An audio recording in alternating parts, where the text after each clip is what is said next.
It's The Great Pumpkin, Charlie Brown by Charles M. Schulz.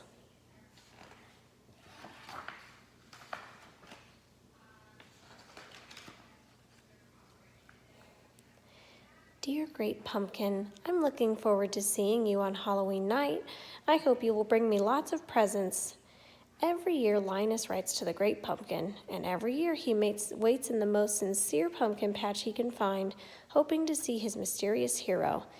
On Halloween night, the Great Pumpkin rises out of his pumpkin patch and flies through the air with his bag of toys for all the children, Linus explained to Charlie Brown. You must be crazy, Charlie Brown said. Linus's sister, Lucy, cried, Riding to the Great Pumpkin again? You'll make me the laughingstock of the neighborhood. Linus sighed. There are 3 things I've learned never to discuss with people: religion, politics, and the Great Pumpkin. Sally was the only one who didn't laugh at Linus. You say the cutest things, she said. Would you like to join me in the pumpkin patch this year? Linus asked. Sally smiled. Oh, I'd love to. Linus was excited. This Halloween he would have company in the pumpkin patch, and surely this time the Great Pumpkin would appear. But first Linus had to mail his letter. Nearby, Charlie Brown opened his own mailbox. For once, it wasn't empty. I got an invitation to a Halloween party. Charlie Brown danced with joy. I've never gotten a party invitation before. Is it Violet's party? Lucy asked. Your name must have wound up on the wrong list. You were on the don't invite list. When Sally heard about the party, she asked, Is Linus taking me? She wanted to go to the party, but she wanted to be with her sweet baboo even more. My blockhead brother is out in the pumpkin patch making his yearly fool of himself, Lucy grumbled. Boy, is he strange, Violet agreed, missing all the fun. Maybe there is a Great Pumpkin, Sally said, defending her sweetheart. But Sally soon forgot about the Great Pumpkin. Everyone was getting ready for Halloween. All the kids were making ghost costumes, except Lucy. Where's Charlie Brown? Schroeder wondered aloud. Here I am, Charlie Brown said from under a sheet full of holes. I had a little trouble with the scissors. Everyone recognized Pigpen by his cloud of dust, but there was one strange figure in the crowd. Who in the world is that? Lucy asked when she saw Snoopy's costume. He's a World War I flying ace, Charlie Brown explained. Flying ace or no flying ace, Lucy decided to take charge. All right, first we'll go trick-or-treating, then we'll go to Violet's party, she declared as the World War I ace slipped off into the night.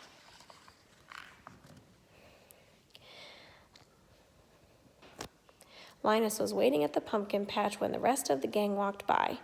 Have you come to sing pumpkin carols? He asked. Blockhead, you're going to miss the fun again, Lucy said. Don't talk like that, Linus exclaimed. The Great Pumpkin will come because I am in the most sincere pumpkin patch. Oh, good grief, Lucy marched off with the ghosts. Sally went along, but at the last minute she ran back. Linus grinned. You'll see the Great Pumpkin with your own eyes. The Great Pumpkin has to pick this patch. I don't see how a pumpkin patch could be more sincere than this. Linus wasn't trick-or-treating, but he wasn't forgotten. Can I have extra candy for my silly brother? Lucy demanded at each house. He couldn't come with us because he's waiting for the Great Pumpkin. It's so embarrassing, Lucy sighed. I got a chocolate bar, Pigpen reported. I got a quarter, Schroeder added. I got a rock, Charlie Brown said. No one noticed that Snoopy was missing. Snoopy had gone off by himself and climbed on top of his doghouse. He pretended it was a World War I airplane. Rat-tat-tat-tat-tat-tat. The World War I flying ace fired his machine guns. Rat-tat-tat-tat-tat-tat. The Red Baron fired back. Curse you, Red Baron! The brave pilot went down with his plane.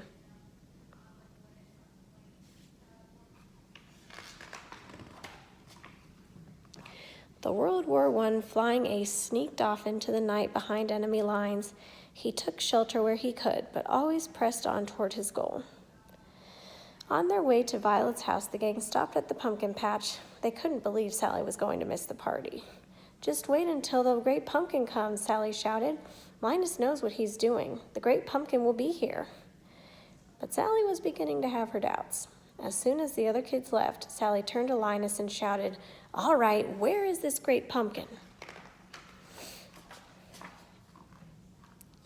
While Sally and Linus scanned the dark, pumpkin-filled horizon, the rest of the gang enjoyed a great Halloween party. They bobbed for apples and played games for prizes. There were caramel apples, popcorn balls, jazzy music, and spooky decorations. Everyone had a fantastic time. Meanwhile, in the pumpkin patch, Sally sighed. "If anyone had told me I'd be waiting in a pumpkin patch on Halloween night, I'd have said they were crazy." "Just think, Sally, when the great pumpkin rises out of the pumpkin patch, we'll be here to see him," Linus replied. And just then there was a rustling in the nearby pumpkin vines. Could it be? Was the great pumpkin finally going to appear? Linus saw a dark shape rise. His heart pounded. And then Linus fainted. Sally took a closer look at the dark figure. It wasn't the great pumpkin. It was Snoopy. The World War I flying ace had found shelter in an enemy pumpkin patch. When Linus finally opened his eyes, he asked, "What happened? Did I see him? Did the great pumpkin leave us toys?" But there were no toys. There had been no great pumpkin, just Charlie Brown's dog, Snoopy. Sally wailed, "I was robbed. Halloween is over and I missed it. You kept me waiting all night and all that came was a beagle. I'll sue."